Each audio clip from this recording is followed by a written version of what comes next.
We've already covered some of the most common differentiation rules, but I've got a few more for you now, starting with the product rule. The product rule allows us to expand out two variables into two separate differentiations so that we can differentiate separately before combining back together with addition. When we do this, in order to apply it correctly, we retain both variables in both terms. We differentiate one while leaving the other to be multiplied by undifferentiated. The product rule is particularly useful in a couple of situations. For example, during calculations involving several rules, it allows us to split things up and divide and conquer.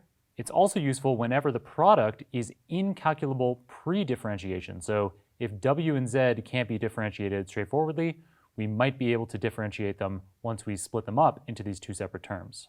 As usual, let's look at some numbers to make the product rule absolutely clear.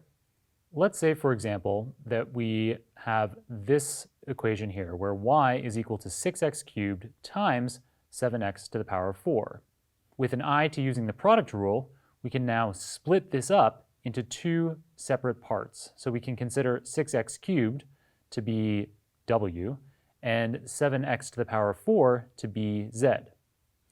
Now we can straightforwardly, using the power rule, calculate the derivative of dw with respect to dx as well as dz with respect to dx. So 6x cubed, we move the 3 in front, and according to the constant product rule, this leaves us with 18x squared. And 7x to the power of 4, the 4 comes out in front, we multiply 4 times 7, and 4 minus 1 becomes 3. So dz dx is 28x cubed.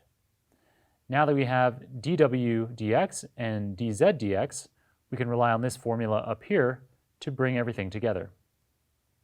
So dy dx is equal to dwz dx, because y is equal to wz, as we can see here.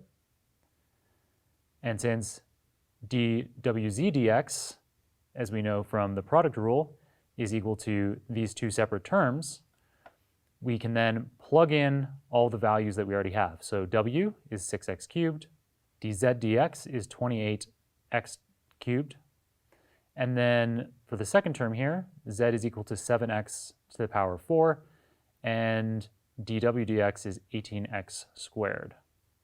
Now that we have all of our terms lined up and fully populated with the actual variables that go in there, it's simply just a matter of simplifying. So 6x cubed times 28x cubed gives us 168x to the power of 6, and 7x to the power of 4 times 18x squared gives us 126x to the power of 6. And because both of these are x to the power of 6, we can add them together for a grand sum of 294x to the power of 6.